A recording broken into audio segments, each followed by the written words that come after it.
जो वर्तमान स्थिति है कोविड संक्रमण की, उसको लेके सभी तरह की आवश्यक कार्रवाई की जा रही है। आज माननीय मुख्यमंत्री ने हर खेत को पानी के संबंध में जल संसाधन विभाग और कृषि विभाग के साथ समीक्षा बैठक की, और आप अवगत हैं कि ये माननीय मुख्यमंत्री का उन्होंने ये कहा है कि हर खेत को हम लोग पानी पहुंचाएंगे, और इसके लिए जल संसाधन विभाग को एक कार्य योजना बनाने के लिए कहा गया था, और उसी के बारे में आज समीक्षा थी। कृषि विभाग के पदाधिकारी भी उसमें उपस्थित थे। उसमें कुछ निर्देश दिए गए हैं जो माननीय मुख्यमंत्री द्वारा, वो मैं संक्षेप में केवल आपको बता देता हूँ। एक तो अब कृषि का जो भी हर प्लॉट है, हर खेत है, उसका सर्वे किया जाएगा, और उस सर्वे से ये पता लगाया जाएगा कि किस क्षेत्र में किस तरह के इरिगेशन की उपयुक्तता होगी, और अकॉर्डिंगली वहाँ पर सिंचाई के लिए उसी तरह से व्यवस्था की जाएगी। तो ये सर्वे प्रारंभ होगा। दूसरा कि जो एग्जिस्टिंग इरिगेशन पोटेंशियल है, जितना अभी इरिगेशन हो रहा है, उसको जितना मैक्सिमम हम लोग बढ़ा सकते हैं, उसके लिए निर्देश दिया गया है कि उसके लिए कार्रवाई की जाए। जो सरफेस वाटर है उसका अधिक से अधिक यूज़ हो, यानी बहुत सारा पानी जो है जो बह जाता है उसका अधिक से अधिक यूज़ हो, उसके लिए जल जीवन हरियाली में भी प्रावधान किए गए हैं और ने भी कार्य करने के लिए कहा गया है, और उसका ग्राउंड वाटर रिचार्ज के लिए भी स्कीम्स ली जाएं, बनाई जाएं, विशेष रूप से शहरों में भी, ताकि जो ये पानी बह जा रहा है इसको हम लोग स्टोर कर पाएँ और फिर आवश्यकता के समय हम लोग उसका उपयोग कर पाएँ। इसके अलावा जो चौर क्षेत्र है करीब 9 लाख हेक्टेयर के आसपास, तो उसके लिए भी विकास के लिए जो पिछली यात्रा माननीय मुख्यमंत्री की हुई थी, उन्होंने निर्देश दिया था, और इसके लिए पशु एवं मत्स्य संसाधन विभाग ने स्कीम भी बनाई है। तो उसमें मुख्य रूप से जो चौर एरिया है उसमें लैंड डेवलपमेंट का भी काम होता है और तालाब बनता है।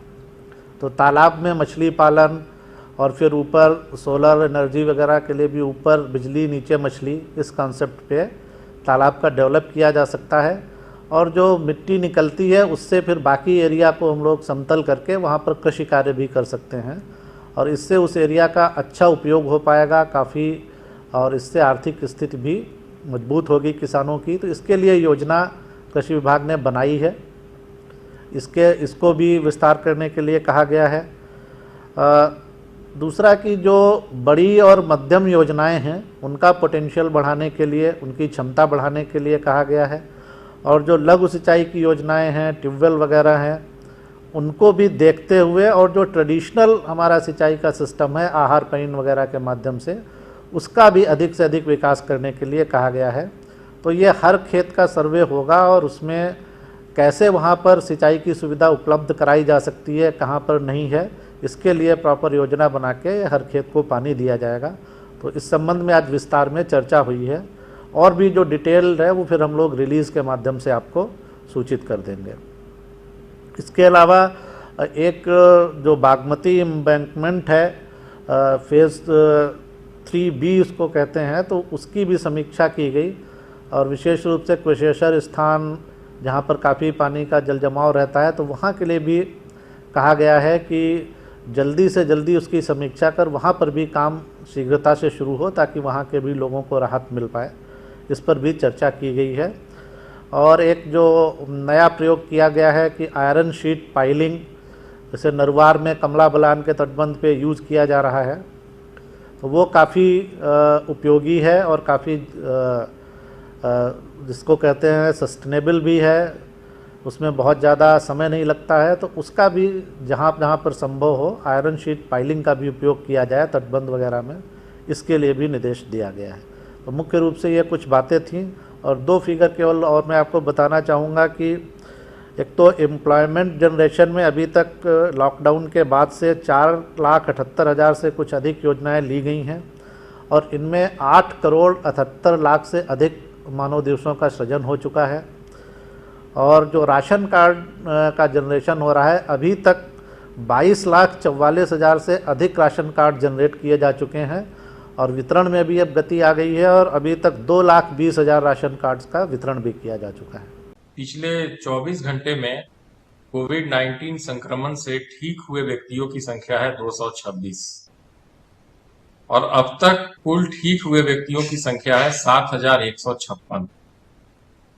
बिहार राज्य में अगर हम संक्रमित व्यक्तियों में रिकवरी का रेट देखें तो यह है 78.5%, जो कि नेशनल एवरेज से 20% ज्यादा है।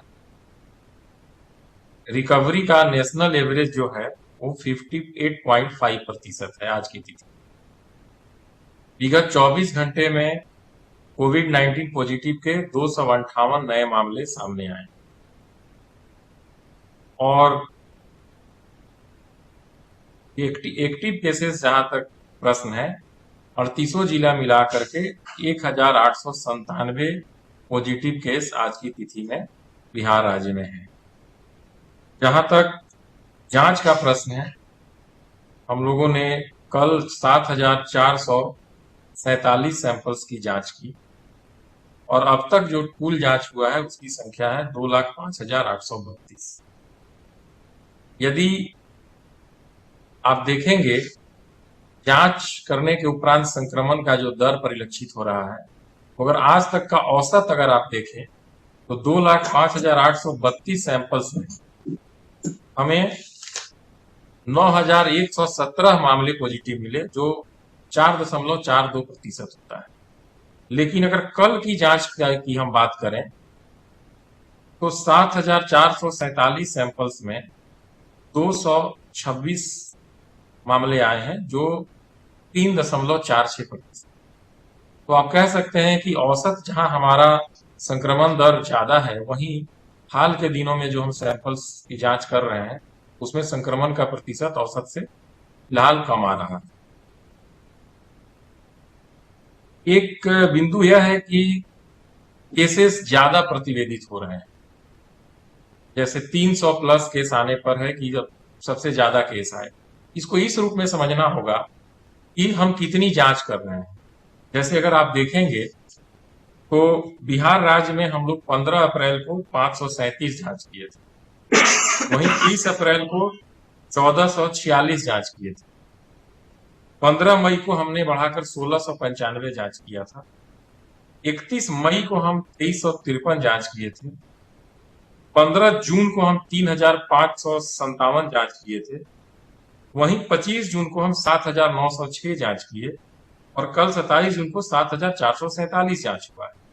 तो आप देखेंगे कि ये जो जांच किया जा रहा है उसी के प्रतिशत के रूप में आपको पॉजिटिव केसेस मिल रहे हैं। एक दिन में कल से ज्यादा केस आ जाना वो चिंताजनक नहीं है। मुख्य बात यह है कि एक्चुअली जांच किया जा रहा है उसमें संक्रमण का प्रतिशत क्या आ रहा है। तो अभी जैसे कि मैंने बताया कि 3.46% है। अगर आप देखें 31 मई के आंकड़े को, जब हम क्वारंटीन सेंटर्स में बाहर से गृह राज्य लौटे व्यक्तियों को रख रहे थे और वहां रैंडम सैंपल और सिम्टम्स के आधार पर जांच कर रहे थे, तो 31 मई को हमने 2353 जांच किया था, वहीं 180 मामले पॉजिटिव आए थे, जो कि कुल जांच का में पॉजिटिव परसेंटेज 7.64 था। तो उस हिसाब से अगर देखें तो आज की तिथि में जांच हम ज्यादा करा रहे हैं, उत्तरोत्तर वृद्धि कर रहे हैं अपने जांच में, हम अपनी पूरी क्षमता का उपयोग करने का प्रयास कर रहे हैं और उसके फलस्वरूप हमारे केसेस जो हैं पिछले दिनों से ज्यादा आ रहे हैं। लेकिन इसको पूरे प्रतिशत के रूप में देखा जाना ज्यादा प्रासंगिक होगा। 31 मई के आंकड़े को, जब हम क्वारंटीन सेंटर्स में बाहर से गृह राज्य लौटे व्यक्तियों को रख रहे थे और वहां रैंडम सैंपल और सिम्टम्स के आधार पर जांच कर रहे थे, तो 31 मई को हमने 2353 जांच किया था, वहीं 180 मामले पॉजिटिव आए थे, जो कि कुल जांच का में पॉजिटिव परसेंटेज 7.64 था। तो उस हिसाब से अगर देखें तो आज की तिथि में जांच हम ज्यादा करा रहे हैं, उत्तरोत्तर वृद्धि कर रहे हैं अपने जांच में, हम अपनी पूरी क्षमता का उपयोग करने का प्रयास कर रहे हैं और उसके फलस्वरूप हमारे केसेस जो हैं पिछले दिनों से ज्यादा आ रहे हैं। लेकिन इसको पूरे प्रतिशत के रूप में देखा जाना ज्यादा प्रासंगिक होगा।